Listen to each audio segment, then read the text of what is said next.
Buenas noches, es martes 20 de marzo y estamos analizando la semana política en Crónica Digital junto a Juan Andrés Lagos, periodista, integrante de la Comisión Política del Partido Comunista de Chile y últimamente muy querido por los amigos de Sin Filtro, por lo que se ve. ¿Cómo está Juan Andrés? Buenas noches. Hola, buenas noches. No, igual yo siempre agradezco a las invitaciones, porque, bueno, son los espacios, los panelistas que son, y ahí vamos, ahí vamos. Oye, Juan Andrés, fíjate que esta semana, bueno, dos cosas, dos temas importantísimos, ¿no? Por una parte está la elección, ¿no es cierto?, en Rusia con el presidente Putin que reafirma su liderazgo con un porcentaje altísimo de participación, sobre el 76-77%, lo que hicieran muchos países, esos niveles de participación, y con un apoyo sobre el 80 y tanto por ciento, lo que también muchos líderes en muchos lugares del mundo quisieran ese apoyo, con la Entonces no hacen particularidad, ¿no nada es más cierto?, que del momento cuestionarlo, político que está viviendo. y no hacen nada más que cuestionarlo y poner en duda, pero yo creo que cada vez menos creíble esa posición, tal cual como están las cosas en todo el planeta, ¿no? Así es. Fíjate que en esto también se da una situación particularísima y que tiene que ver con el ingreso, aparentemente, de lo que se está informando, ¿no? Ya de tropas regulares francesas en territorio ucraniano, lo que es nuevamente subir en este escalón, ¿no es cierto?, de las tensiones y lo que puede esto ya provocar en el ámbito, ¿no es cierto?, europeo y en el ámbito mundial, por cierto, a esta altura. ¿Cómo ves tú esta situación, Juan Andrés? Porque yo creo que esto ya verdaderamente es preocupante, ¿no? Y principalmente porque pareciera que por parte de la OTAN y por parte de un sector de Europa o de un amplio sector de Europa, no habría conformidad a, a partir de la derrota, ¿no es cierto?, que se está produciendo en Ucrania, la derrota de la OTAN, de la que hemos hablado muchas veces, ¿no?, en este programa. ¿Cómo ves tú ese cuadro? Yo creo que es extraordinariamente complejo, muy grave, muy antidemocrático. Yo creo que es cada día más evidente que el imperialismo norteamericano y la OTAN siguen empujando en la dirección de generalizar su intervención militar en las fronteras de Rusia, apoyando la masacre, el plan de exterminio. Yo no sé qué más puede ocurrir. En realidad no. Yo el otro día lo decía, Omar, yo creo que en la Segunda Guerra Mundial separó al fascismo y al nazismo. Y separó de una forma concreta. Entonces uno dice, bueno, pero es que ahora la OTAN y el imperialismo yanqui y algunos por ahí y por allá que siguen hablando de la guerra entre Israel y Hamas, cosa que no es real, es una ficción, eso es mentira. El plan de exterminio continúa y los barcos de guerra y los portaaviones yanquis siguen ahí en la zona y sigue habiendo armamento y mercenarios que son parte de los ejércitos de la OTAN apoyando a Israel. O sea, es un descaro, es una cosa brutal. En ese contexto, lo que está ocurriendo es que gobiernos pseudo democráticos, pseudo progresistas, neofascistas, neocolonialistas, de frentón, criminales como el de Francia, porque esos son, están tomando la decisión de empujar la guerra en otra dimensión. Lo ha denunciado Vladimir Putin, pero lo han denunciado otros. Mira, ya, los que siempre andan buscando los empates, no es que Rusia, incluso en mi sector, ya, saquemos a Putin. Yo les pido que escuchen las intervenciones de Erdogan, presidente de Turquía, en el Parlamento turco. ¿Qué es lo que dice Erdogan? Aparte de cuestionar efectivamente el rol yanqui, el rol europeo, el rol israelí. ¿Qué es lo que dice? Cada día que pasa, cada hora que pasa, Netanyahu se parece más a Hitler. Es el Hitler actual. Y cada día que pasa, esto no lo dice Erdogan, lo digo yo y lo dicen otros, es más evidente que el marxismo, del punto de vista de la lucha de clases, del punto de vista de la visión marxista del capitalismo especulativo y financiero, del punto de vista de la visión leninista, de la construcción de los imperialismos contemporáneos, creo que tiene, es la ciencia y es el análisis más acertado. Así como el fascismo fue expresión de la emergencia del capitalismo especulativo financiero, y entre medio hay una disputa con los bancos de origen israelí en Alemania, que después se trasladaron en masa hacia Estados Unidos, pero ya estaban en Estados Unidos, que se vienen al cono sur, Argentina especialmente, y extienden su poder financiero sobre la base de la guerra. Bueno, está ocurriendo exactamente eso en la Franja de Gaza, porque ahí hay gas, hay mucho gas, hay una zona geopolítica que quieren controlar y hegemonizar, y que no han podido, y que no han podido no por Palestina, aunque Palestina ha resistido siempre, pero no es por Palestina, es por toda la región. África del Sur, es Irán, es Irak, son los saudíes que han sido históricos aliados, estratégicamente aliados de los yanquis y ahora no lo son. Ahora no lo son. O sea, ¿por qué, amiga y amigo, usted cree que Sudáfrica está tomando las medidas que está tomando? Entre otras cosas, sudafricano que dice que es israelí o algo parecido y que ha estado metido en el plan de exterminio, si vuelve a Sudáfrica, la canciller sudafricana ya lo dijo, los van a detener en el aeropuerto. En el aeropuerto los van a detener, porque los van a acusar inmediatamente de ser parte de un plan de exterminio de un pueblo entero. Ya los tienen acusados. Esa es la situación real. O sea, yo creo que lo demás, bueno, yo entiendo, en Chile los medios hegemónicos hablan de la guerra entre Hamas y Israel y se hacen cómplices del genocidio, pues. Eso es, se hacen cómplices directos del genocidio, además de dar muy pocas imágenes de lo que está pasando. A mí me parece que el cinismo ha llegado al punto en el cual los yanquis y algunos gobiernos europeos, como el alemán, están tratando de lanzar alimentos a Gaza, cuando lo que hace el ejército israelí es seguir matando niñas, niños, matando, exterminando hospitales.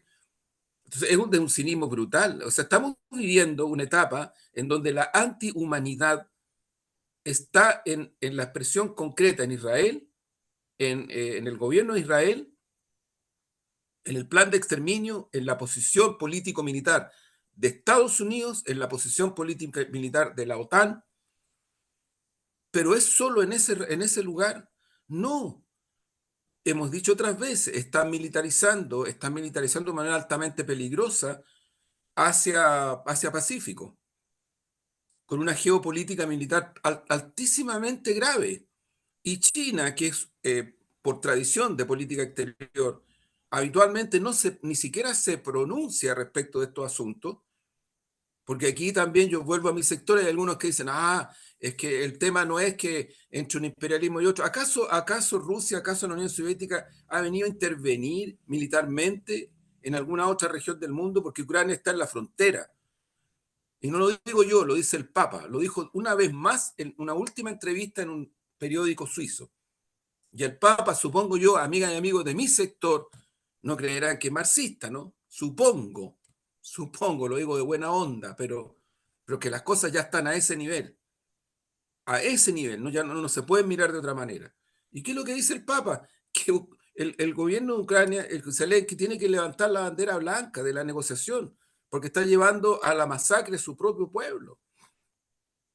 Y vuelve a reiterar de que lo que ha hecho el imperialismo yanqui y los de la OTAN, los democráticos de OTAN, a los cuales varios gobiernos, ¿no? El español, el francés, el italiano, que decir el británico, aquí en Chile les rinden pleitesía desde el campo, entre comillas, democrático. Aunque las cosas como están ocurriendo en Chile, con lo que pasó en el Senado, mi sugerencia humilde, escuchen la intervención de Alejandra Sepúlveda respecto de lo que ocurrió en el Senado. Merece ser escuchada, merece ser escuchada. Harto coraje que tiene Alejandra Sepúlveda para decir lo que dijo la senadora. Harto. pero dijo verdades fuertes, pero que son verdades, que son verdades. Yo les digo, escúchenlo. Pero bueno, sobre el Asia-Pacífico, allá van con portaaviones, allá van con la guerra, allá van con las bombas atómicas. Eh, ¿A dónde ha intervenido China en algún otro lugar? Entonces, ¿qué es lo que hace China en este contexto? Y vuelvo a lo que quería decir antes. Por primera vez, China dice, si esto sigue respecto de Rusia, China se ve ante la obligación ética de colocarse en una posición de defensa de Rusia. O sea, después van a decir, China está usando el arma, porque aquí en mi país hay gente que, insisto, yo, los de la derecha, o sea, la gente derecha en Chile, la gente neocolonial, o sea, no sé. O sea, bueno, el expresidente Piñera le entregó una foto, una bandera norteamericana a Trump en la Casa Blanca, de la bandera norteamericana, y adentro de la bandera norteamericana había una bandera chilena chiquitita. Era como decirle, miren, por favor, señor Trump, métanos adentro de su bandera. O sea, si eso es una violación a la soberanía nacional, un desconocimiento total al Estado Nacional, a la historia de la patria, ¿qué es lo que es? O sea, en Venezuela los adversarios del movimiento emancipador bolivariano también tienen la misma postura. A ellos cuando les preguntan, ni siquiera tan sinceramente, les preguntan, ¿ustedes quisieran ser de Estados Unidos? Sí, dicen sí, queremos ser Estados Unidos, queremos ser Miami, por favor. Entonces, esa es la situación que estamos viviendo. Eh, y por lo tanto, cuando Putin dice lo que está haciendo Francia al anunciar envíos ya oficial y públicamente, porque miren, amigas y amigos, el cinismo da para mucho, pero nunca tanto. Hay militares franceses hace rato apoyando a Israel. No solo francés. Hace rato, sí, hace rato. Entonces, el cinismo da para mucho, pero no, si lo jodido es que ahora él dice abiertamente. Y se van a ir a meter a Polonia y quieren generalizar el conflicto militar porque están perdiendo en Ucrania, entonces van a ir a Polonia. Lo mismo de alguna manera está haciendo Alemania. Bueno, ¿y qué hacen los pueblos? Los pueblos reaccionando frente a esto, en Texas, en Nueva York, en Pensilvania, en prácticamente todas las ciudades de Estados Unidos, en París, en Suiza, en Alemania, en Gran Bretaña. ¿Para qué hablar del cono surafricano, de África entera, que es de Yemen? Están saliendo a las calles a protestar. Es una cosa bien especial lo que está ocurriendo, Mar, en el mundo en este momento. Hace mucho, mucho tiempo que no se veía multitudes, multitudes en las calles a nivel planetario exigiendo el fin al genocidio a un pueblo. Eso es casi inédito en el tiempo contemporáneo. ¿Por qué? Porque esto está pasando por arriba de Yanquilandia, cuando Yanquilandia, ¿no es cierto?, transforma y espectaculariza sus guerras de invasión, como lo hizo en Irak, como lo hizo en Libia, como lo ha intentado en Siria. Entonces es una verdadera película, ¿no? Y hay gente que se toma sus whiskycitos mirando la intervención, no tiene ni idea de lo que pasa. Mientras los yanquis matan y matan y matan gente, matan y matan y matan gente, porque eso es. Entonces creo que hay una dimensión de la situación que creo que el presidente Putin ha descrito y ha analizado muy bien, lo ha hecho también los líderes chinos, y cierro, siguen intentando masacrar y doblegar al pueblo cubano, siguen,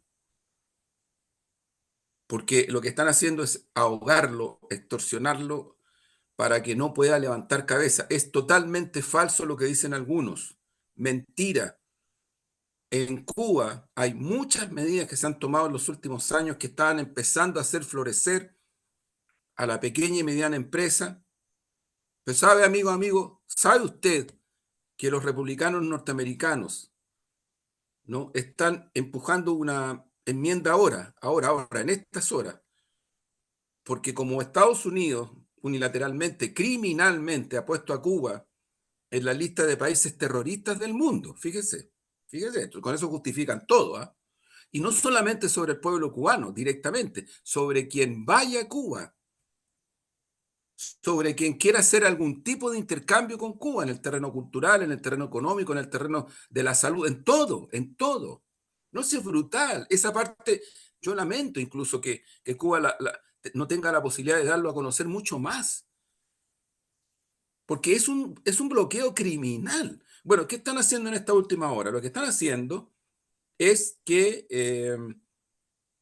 declarar a las pymes y a las pequeñas y medianas empresas que en Cuba están empezando a florecer, que no son pocas, declararlas como parte del gobierno cubano y por lo tanto, como son parte del gobierno cubano, son parte de un Estado terrorista y por lo tanto hay que liquidarlas. ¿Quién puede así? ¿Quién puede así? Yo les quiero decir, nuestro país, ese tipo de medidas no duraría un día. Y ya nos pasó que en el tiempo, para justificar el golpe, hicieron paros los transportistas, empezó a faltar el pan, empezó a faltar los pollos, empezó a faltar el confort, ¿no? Y empezaron a salir a la calle gente de derecha, pero también gente de los sectores medios que se empezaron a angustiar para crear este clima. Eso fue un clima creado porque el 12 de septiembre de 1973 empezaron a llenarse los supermercados y los lugares de pan, de pollo, de confort, se acabó la escasez. Se acabó la escasez. Así fue. Entonces nosotros en Chile, no, yo entiendo, la derecha no. Y entiendo que los que apoyaron el golpe, que no solamente fueron la derecha, tendrán que asumir su responsabilidad respecto de esto.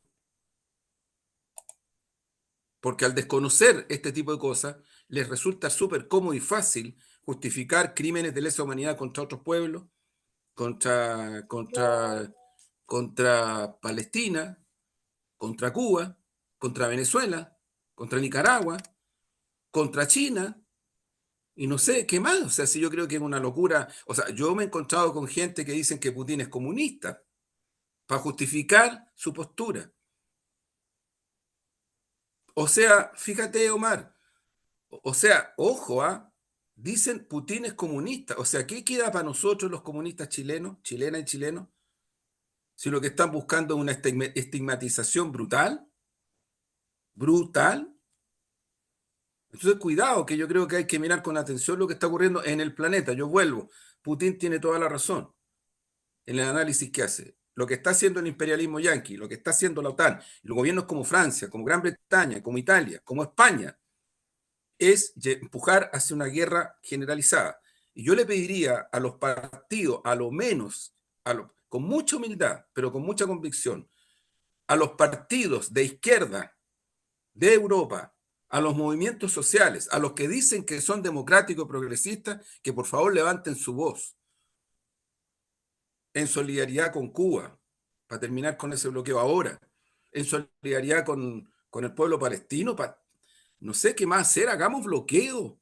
En Bélgica, sindicatos belgas de la otra vez hicieron una acción concreta. No embarcaron armamento comprado por el Estado israelí, no lo embarcaron. Esas son las medidas que hay que tomar.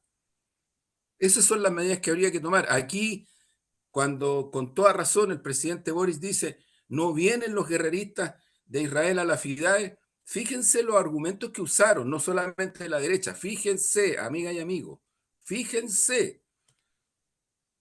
O sea, les importó un carajo el tema del plan de exterminio.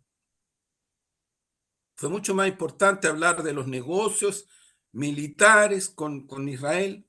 ¿Qué negocios militares?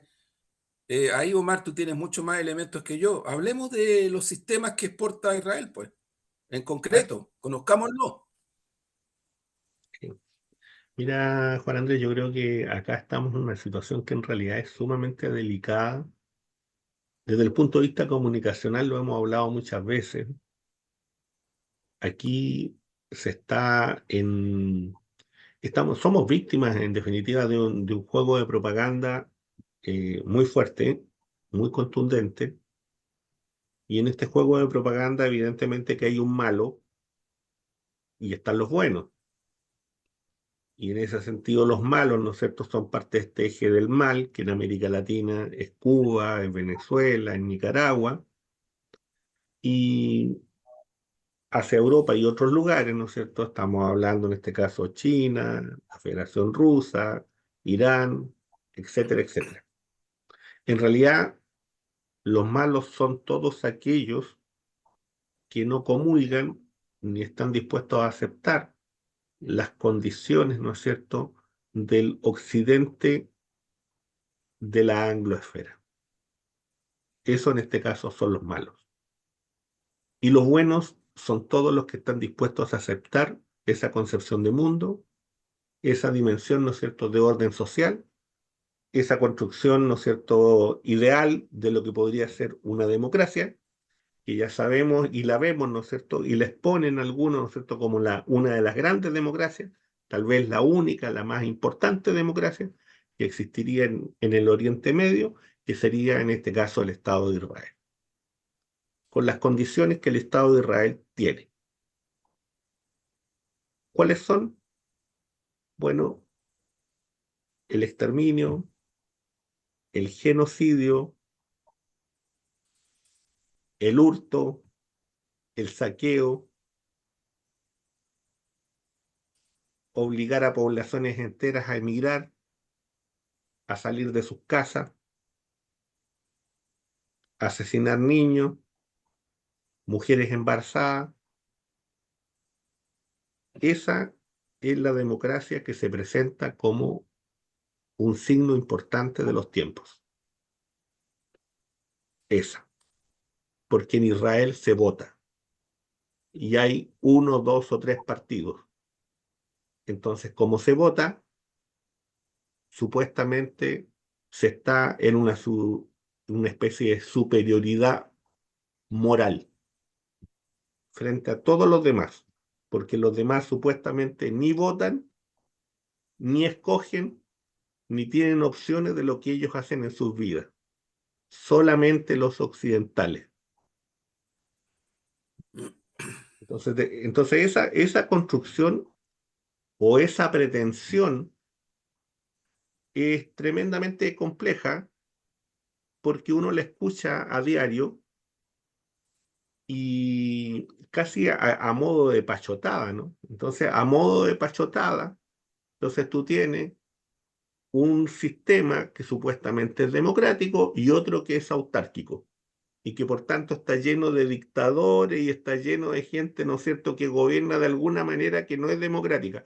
Y los demócratas, entonces, demócratas como la democracia norteamericana, ¿cierto?, que invade, Claro. destruye, aplica sanciones internacionales de hambre.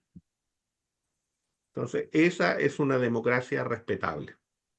Como respetable Lanzan, es una democracia, lanzan bombas atómicas, matan por doquier, eso es. claro, como otras democracias respetables, ¿no es cierto?, que tienen colonias en espacios que no les corresponden, como por ejemplo en Malvinas. Así es. Como por ejemplo en Y, Malvinas. Entonces, esas son y que en democracias estos días, respetables, y en estos días están haciendo ejercicios militares, no, y Milei no ha dicho ni una palabra. por cierto, por cierto. Entonces, aquí, desde un punto de vista, ¿no es cierto?, tenemos también una visión de ciertas izquierdas que hacen esta mirada que tú dices, bueno, aquí esta es una guerra interimperio, que es una aplicación, ¿no es cierto?, una bajada lineal de una Sí, perspectiva que Lenin elaboró en 1914-1915, con un pequeño drama teórico y práctico también. El drama teórico son 70 años de socialismo histórico. El drama teórico es que del año 90 en adelante aquí estábamos en un sistema unipolar, con un patrón, para decirlo en palabras, es fácil. sí, Desde hace unos pocos años atrás, desde el 2008 tal vez, algunos colocan fecha esa, otros el ingreso de tropas rusas a Siria, comienza a irrumpir una corriente multipolar. Y por tanto lo que se está viviendo hoy día, ¿no es cierto?, a nivel mundial, es esta tensión entre este mundo unipolar que quiere permanecer y este mundo multipolar que quiere florecer. En esta dimensión van apareciendo los demonios, como dice Gramsci. Y en esta dimensión, ¿no es cierto?, es que surgen todas estas contradicciones que están dentro de las propias izquierdas, que están dentro de las derechas, porque resulta que no responden a los intereses de sus pueblos, porque tenemos un problema serio, y el problema serio es que nosotros tenemos burguesías transnacionales, burguesías que no responden al interés nacional. La burguesía chilena no responde a los intereses de Chile, responde a absolutamente. los intereses, ¿no es cierto?, de los donde están sus dineros, y sus dineros están en bancas exteriores. Por tanto, cuando ellos piensan, cuando ellos votan, cuando ellos usan sus negocios, lo están usando no pensando en Chile ni en los chilenos. Y ese es un drama, y ese es un drama profundo, no solamente de Chile, sino que es un drama profundo de los Estados-nación. Y ese es un tema a reflexionar, un tema político profundo, que debiera estar en el Congreso, que debiera estar en el Senado, que debiera estar hoy día como punto importante en los partidos políticos. Y no está. Y la pregunta es por qué en los partidos políticos esa discusión no está. Porque no solamente esa burguesía se manifiesta sobre el capital y sobre el dinero donde lo tienen, sino que también en cómo piensan, en dónde se educaron, dónde viven y cuál es su pretensión, su imagen de mundo. Su imagen de mundo no es Chile. Su imagen de mundo está en Londres, está en Nueva York, está en París, puede estar en Tokio o no sé dónde diablo. Pero les aseguro que no es Santiago de Chile. Juan Andrés, a propósito de Santiago de Chile, bueno, tenemos al director de la PDI en una situación bien Sí. compleja y porque además habla, ¿no es cierto?, de una serie de elementos que están instalados también en la sociedad chilena y que tiene que ver, ¿no es cierto?, con la corrupción. ¿Cómo ves tú ese escenario, ¿no es cierto?, que es bastante Mira, duro, diría yo. sí, Omar, duro y ojo que ya empezó la articulación como es en este país, a propósito de la élite, de la burguesía, de la alta, de los grupos fuertes, de los que tienen el control de más del 75% de la economía chilena, que tienen poder muy fuerte en el Parlamento, en fin, tienen harta influencia en todos los poderes del Estado, que decir en los medios hegemónicos. Ya empezó ya la defensa, está avanzando, cuidado. Cuidado. Aquí lo que hay, simple y directamente, es un hecho que viene de muchos años, no es de ahora, en donde aparecen involucrados directamente el expresidente Piñera, porque lo que surge como dato fáctico concreto son los antecedentes que pasa el señor que estaba a cargo de la PDI a Hermosilla Ujú, y a Chadwick, y que tienen que ver con hasta ahora, porque todavía no se sabe. No hay información respecto de un montón de otras cosas, pero hasta ahora lo que se sabe es que aparecen antecedentes involucrados allí en esa relación de complicidad, los temas de Dominga, ni más ni menos, Piñera, su poder ujú. económico, Enjoy, el casino, y vamos a ver qué más. Si por eso digo, si esto está recién empezando. Entonces, uno dice, este es el único caso en donde se ha producido esto. No, pues, recuerden ustedes Longueira. Si Longueira también está procesado hace un montón de tiempo. Lo que pasa es que duran tanto los procesos que al final esto es como una cosa, déjenlo que curse. ¿No? Una primera reacción de escandalera, los medios hegemónicos lo van a correr y después empiezan, y se acabó. Y los que espectacularizan esto también usan los mismos recursos. Son altisonantes en las primeras horas, y después, Entonces ocurre que van quedando en la impunidad. Y ocurre que las instituciones no cambian. Yo en eso tengo otra mirada. No se trata de querer destruir las instituciones, se trata de efectivamente fortalecerlas. Pero aquí lo que está pasando es que hay instituciones del Estado chileno, poderes del Estado chileno que no están dando el ancho en ninguna cosa. Mira, en estas horas acaban de, en Los Ángeles, si no me equivoco, de allanar porque la fiscalía, porque están involucrados con cuestiones del narcotráfico.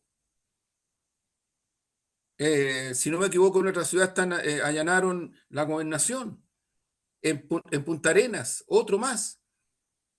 O sea, las situaciones de corrupción son prácticamente generalizadas. Entonces, cuando uno dice, ocurre que aquí se resisten la derecha y otros sectores a que se investigue, a que institucionalmente haya leyes que permitan levantar el secreto bancario, investigarlo, trabajarlo fuerte y duro, echar abajo el poder del negocio que tiene el narcotráfico, ¿no?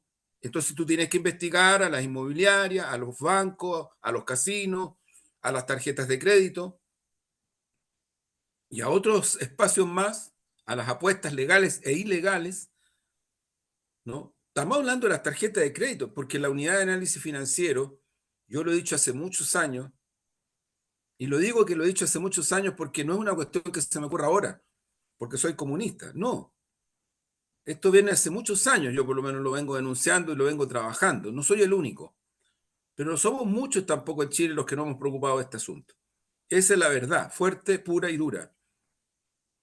Entonces ocurre que tú tienes un sistema generalizado, Omar. Cuando la unidad de análisis financiero, que yo otras veces lo he dicho, no es un equipo de hiperespías, no, no, terminemos con Netflix, a mí me encanta Netflix, pero no, mire, no fantasiemos.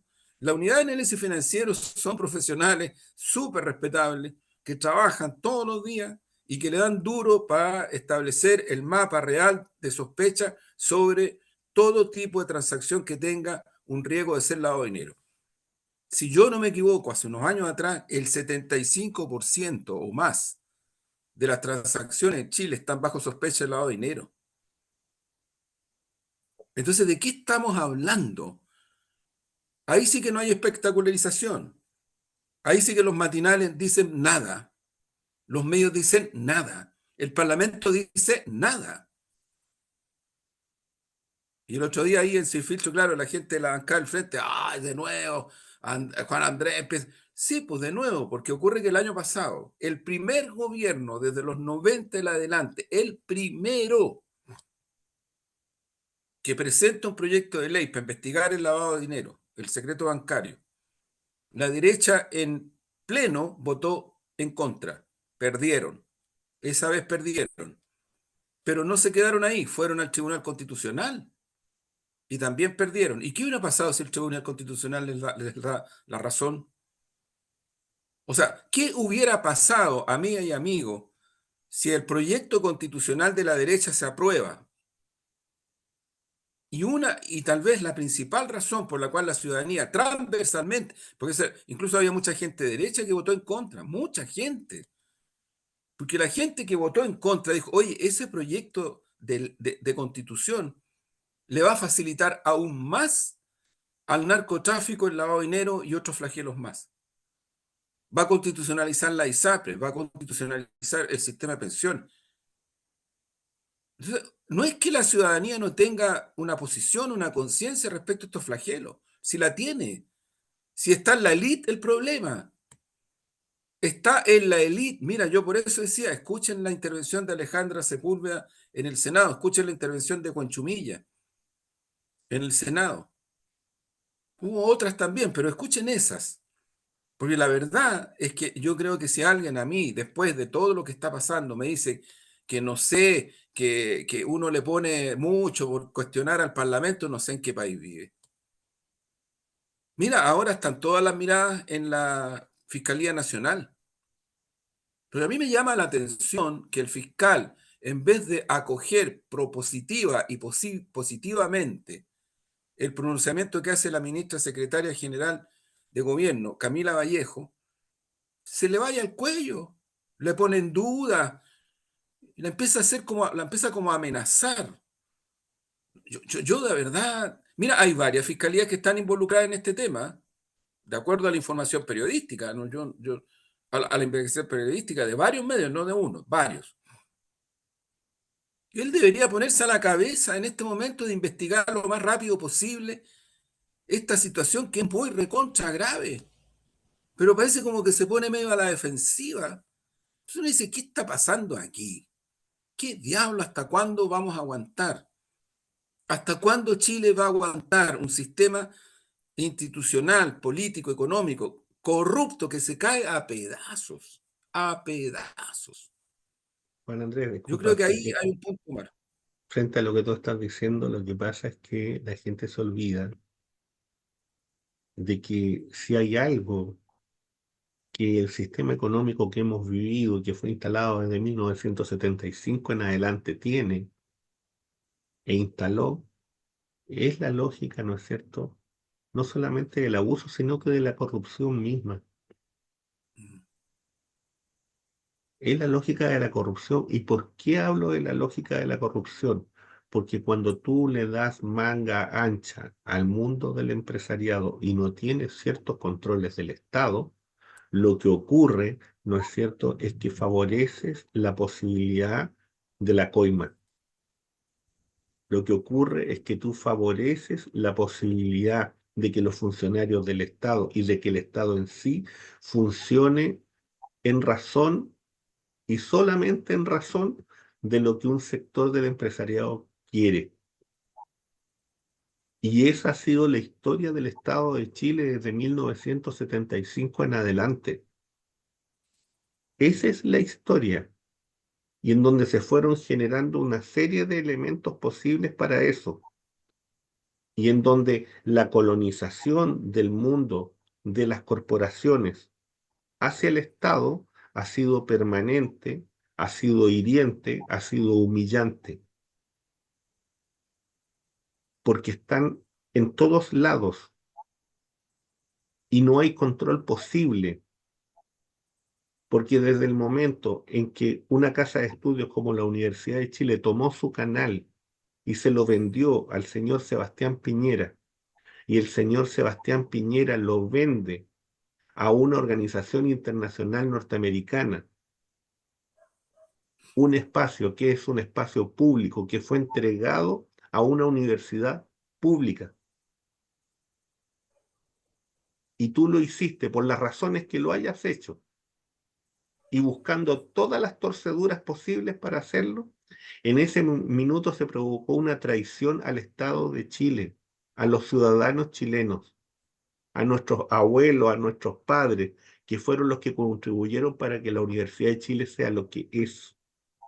Omar, mira, Y no eh, solamente la Universidad de Chile, sino que todos los espacios del Estado. agregando lo que tú dices, el Partido Comunista y la izquierda chilena, que yo diría a proporción en tiempo histórico era mucho más fuerte de lo que es hoy, como izquierda, digo, como proyecto político social, como proyecto programático, como proyecto emancipador. Y no es que no tenga espacio para hacer eso, ¿ah? Ojo, ahí hay un tema de voluntad política de los propios sectores de izquierda chilenos. Una reflexión que dejo ahí. Pero mira, el Partido Comunista en los 80 ya venía planteando, y la izquierda chilena ya venía planteando con mucha fuerza la necesidad de que uno de los rasgos de la transición a la democracia era develar y denunciar el saqueo al Estado por parte de la dictadura de las fuerzas políticas que son parte de la dictadura, que son las que son ahora, Renovación Nacional, republicanos en ese momento, también lo que había no era republicano, pero había, no pueden decir que ellos no existían, si existía gente de ese tiempo, que después, antes eran gremialistas, antes eran UDI, ahora son republicanos, en fin, hay una trayectoria allí, Renovación Nacional lo mismo, Jarpa fue ministro del Interior de Pinochet, unos grandes ideólogos de Renovación Nacional, po. No vengan con cuentos, po. Fueron protagonistas de la dictadura. Entonces, en ese periodo se produce un saqueo.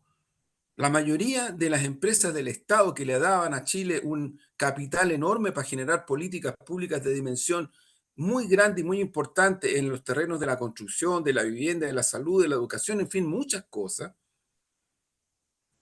Fíjate tú, yo, no es una anécdota, para que se vea el carácter del Estado que tenía Chile. Bueno, el Hipódromo Chile hasta el año 87 era del Estado chileno. ¿Y quién se lo entregó a los Solari, a los Mata, a los Cunio y a todos los demás? ¿Quién se lo entregó? ¿Cómo fue eso? ¿Cómo fue Endesa? ¿Cómo fue Chilectra? ¿Cómo fue Soquimich? Ese fue un saqueo, un saqueo. Las corporaciones transnacionales fascinadas. Y de los 90 en adelante, la izquierda, especialmente el Partido Comunista, porque hay otros sectores que abandonan todo esto, siguen insistiendo en este punto, seguimos insistiendo en este punto. Y hay un sectores que lucharon contra la dictadura que se pasan al campo del neoliberalismo, porque eso es la globalización capitalista, y dicen, arriba de esto, en Chile lo que tenemos que desarrollar es el capitalismo salvaje, no lo dicen así, pero dicen el capitalismo, el fin de la historia, la democracia planetaria, lo que tú decías al comienzo, se acabó el campo socialista, ¡pum! Echémosle para adelante con todo. Y se metieron con todo en ese mundo. El grupo Lusic, amiga y amigo, el grupo Angelini, proviene de mucho antes del golpe, con una astucia y una habilidad política muy grande, pero se fortalecieron al nivel que se fortalecieron bajo la dictadura.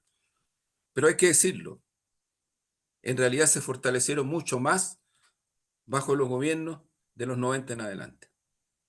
Mucho más. La familia Justo. Botín, porque es una Ujú. familia dueña del Banco Santander, es una familia, igual que la Luxi, son una familia. Llegan a Chile, se instalan, arrasan y son lo que son hoy día prácticamente los dueños de una buena parte de lo que es el capital especulativo financiero que se reinvierte fuera en Chile. Esos son, porque si alguien cree que el Banco Santander solo opera con internet y con telemática y con las cajitas para la gente que vamos al banco, no, no sé si no sabrán que el Banco Santander y la familia Botín tiene el recurso del control de la economía en la salud, en la ISAPRE, es decir, en todo, en todo. El Cotiabán más o menos lo mismo. Si no son muchos bancos, son tres o cuatro, no son más. Ok.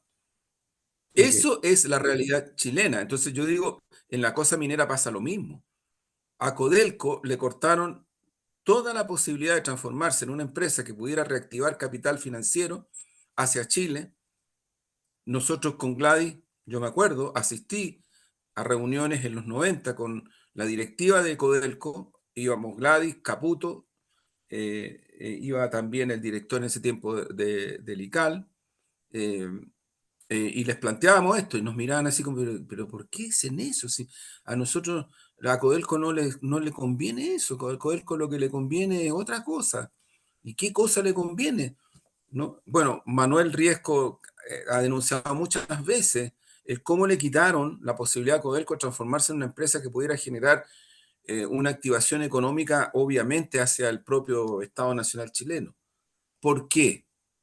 Lavanderos también en su momento lo dijo, porque obviamente a estos grupos, a estos grupetes político-económicos, Codelco no les sirve como una empresa que le va a ir a combatir a las transnacionales en Chile que sacan lo que quieren de la minería, la venden como quieren y no le dan ni un peso al Estado. Porque no me van a decir que los impuestos que pagan, no, si alguien me dice, no, si pagan, Andrés, tú estás mintiendo. Oye, no, no, mire, miremos Estados Unidos, miremos otros países, y no es así. En otros países no existe eso. Los acuerdos que ha hecho Bolivia, yo lo he dicho otras veces, con transnacionales del gas, francesa, alemana, le permiten a Bolivia financiar una parte importante de sus políticas públicas. Aquí, ¿con qué nosotros estamos financiando de lo que nos dejan las transnacionales? Nada, pues, nada. Entonces, aquí hay un sistema de dominación político, económico-político, que no solamente está sentado en la derecha, está sentado en los llamados sectores centristas y también algunos de izquierda, que se creyeron el cuento y ahí estamos, y ahí Sí, estamos. Entonces, digo esto porque creo que también es un dato de la realidad. sí. Yo quisiera agregar Oye, solamente, perdón, y esto, sí, el director del ICAL con el cual íbamos se llama Óscar ujú. Azócar, Mira, en mérito de la gestión que él hacía. mira, sabes que en esto tampoco se trata de demonizar, ¿no es cierto?, a las personas que mm, por capacidad, por intuición y por proyección de vida quieren venir y desarrollar un emprendimiento, el que sea. Si no se trata de eso. Claro, Por cierto, no es eso. Aquí de lo que estamos hablando es de un sistema económico sin duda, político que lo que hace es sin duda. usar al Estado y los recursos del Estado para su beneficio. De eso es lo que estamos hablando. Y eso no lo hace un emprendedor común y corriente. Eso lo hacen corporaciones con poder y usan su poder económico y su poder de influencia. De eso es lo que estamos hablando. Eso es muy importante, Omar. Claro, Sí, porque que siempre uno nos lo puede acusan que nosotros ejemplificar, poco menos, que uno lo puede claro, que somos ejemplificar de unos otro brutos. modo. Mira, uno puede tener un pensamiento excluyente de corte racial en su casa, Sí, en su imaginario, pero eso a uno no lo hace necesariamente racista, porque el racismo es un sistema político-social por el cual tal persona que tiene un poder lo ejerce a través de ese imaginario personal y tiene consecuencias sociales directas. Y eso se llama racismo. Y esa es una diferencia muy importante. sí, muy importante. Yo te encuentro toda la razón, Omar. Entonces, Bueno, última pregunta, tenemos Juan Andrés de la noche. Bueno, hubo pleno, pues. el poema, ¿ah? Antes del poema hubo pleno. Cuéntenos alguna cosita. Y no, no, mira, en el Pleno discutimos, se debatió una propuesta que presentó la Comisión Política, y reitero, la Comisión Política como colectivo. Entonces, un mensajito para los medios que andan a la siga de las cosas y los diminutos, en fin, ¿ah? Eh, sí, sí, po. La Comisión Política lo presentó al Comité Central. Se hizo un debate súper interesante, hay mucho intercambio, hay muchas propuestas. Se está trabajando en esas propuestas. Compañeras y compañeros que hicieron llegar antes, por cierto, porque este fue un proceso donde participaron integrantes del Comité Central, entregaron sus textos, sus propuestas, se trabajó en eso y eso mucho se incorporó.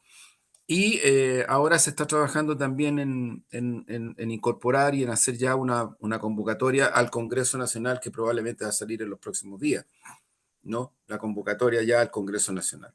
Yo que puedo adelantar de eso, creo que hay cosas súper interesantes, me parece a mí, una línea referida al escenario internacional, que es un poco lo que hemos descrito acá, con una alta sensibilidad respecto de lo que está pasando con la humanidad, con la región, una fuerte idea del antiimperialismo del Partido Comunista, que es una cuestión histórica, de solidaridad internacional, la necesidad de ir avanzando en la dirección de un proyecto nacional de desarrollo con características emancipatorias, con visualización del socialismo como una necesidad histórica. Eso no se mide en años, pero está ahí y eso es súper importante. También está planteado como tesis el modelo nacional de desarrollo, construirlo, porque hay que construirlo, y eso lo va a tener que discutir y conversar el Partido Comunista y las amigas y amigos del Partido Comunista y quien quiera aportar, ¿no? Está también el tema de la izquierda, la idea de una construcción de izquierda, una izquierda emancipatoria, de masas, con vocación de poder, no solamente testimonial, aunque el testimonio es muy importante, lo sabemos, pero una izquierda que sea capaz de incidir en una alianza amplia de correlaciones de fuerzas donde vaya avanzando en lo que es hegemonía democrática y la incidencia de esa izquierda que recoge la tradición del movimiento popular chileno, si no es nada tan extraño, apunte en esa dirección. Yo diría que también hay análisis bastante autocrítico respecto de nuestro partido en distintos planos, unidad de acción, dirección única, trabajo de centralismo, es decir, activación de todo lo que pueda hacer mejorar este instrumento histórico. Eh, hay hartas reflexiones respecto al tema del programa del partido, hubo intervenciones súper interesantes y muy profundas respecto del programa del partido. En fin, yo te diría, Omar, que, bueno, el tema de las Fuerzas Armadas, el tema de la seguridad, la necesidad de un plan nacional de emergencia para enfrentar las situaciones críticas que nos van a seguir acompañando lamentablemente, y tenemos que asumirlo así. El sujeto principal, clase obrera, eso también, la cultura, los temas que tienen que ver con derechos humanos, en fin. O sea, yo te diría que hubo un ejercicio bien interesante, pero describo, que no es secreto para nadie, al contrario, describo lo que como tesis principales fueron desplegándose en el intercambio y que ahora obviamente tienen que lograr una síntesis mayor, un descripto mayor, un documento que va a ser público y que se va a trabajar y va a ser el tema de discusión del Congreso, el partido, de sus células en todo Chile y a nivel exterior también. Ok, Juan Andrés, bueno, estamos llegando al final de este programa.